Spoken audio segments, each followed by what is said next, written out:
இதை வைத்து நம்முடைய குழந்தைகளுக்கு நாம் எப்படி இதை சொல்லித் தருவது என்று பெற்றோர்களாகிய நீங்கள் யோசிக்க வேண்டாம். 5ஆம் வகுப்பு மாணவர்களுக்கான பாடமாகவே இருக்கட்டும். இப்பொழுதே நாம் கதைகள் சொல்வதற்கு பதிலாக இதற்கான விளக்கத்தை நீங்கள் குழந்தைகளிடத்தில் கொடுத்தால் படிக்கும் பொழுது அவர்களுக்கு நிச்சயமாக எளிதாக இருக்கும் ஒவ்வொரு பாடம் போகும்பொழுதும்.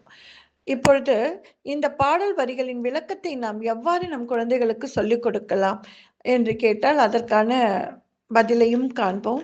இரவில் நம் பிள்ளைகளிடம் பேசும்போது நாம் கண்ணுக்கு அழகு எது என்று கேள்வி கேட்கலாம். கண்ணுக்கு அழகு கோபமா இருக்கணுமா, அன்பா இருக்கணுமா, இரக்கம் கொள்ளணுமா? அன்பாக இருக்கணும் என்ற ஒரு வார்த்தையை அங்கு சொல்லிக் கொடுக்கலாம்.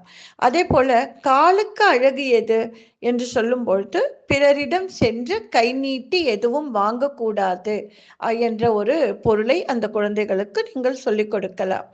ஆராய்ச்சிக்கு அழகு என்னால முடியும், உனக்கு ஒரு விஷயம் இது என்னால படிக்க முடியும் என்று நீ நினைக்கும் பொழுது அதனை உறுதி செய்து கொண்டுதான் படிக்கணும்.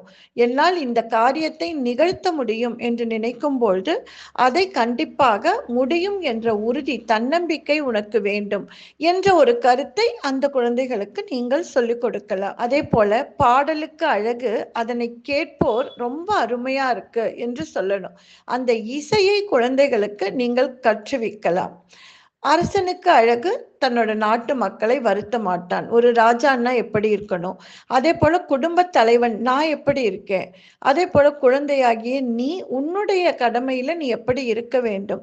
இப்படி நிறைய விஷயங்கள் நாம் குழந்தைங்க கிட்ட பேசலாம். அந்த குழந்தைங்களுக்கு இப்பொழுதே சிறு வயதிலிருந்தே பல நல்ல விஷயங்களை எல்லாம் கொண்டு போகலாம்.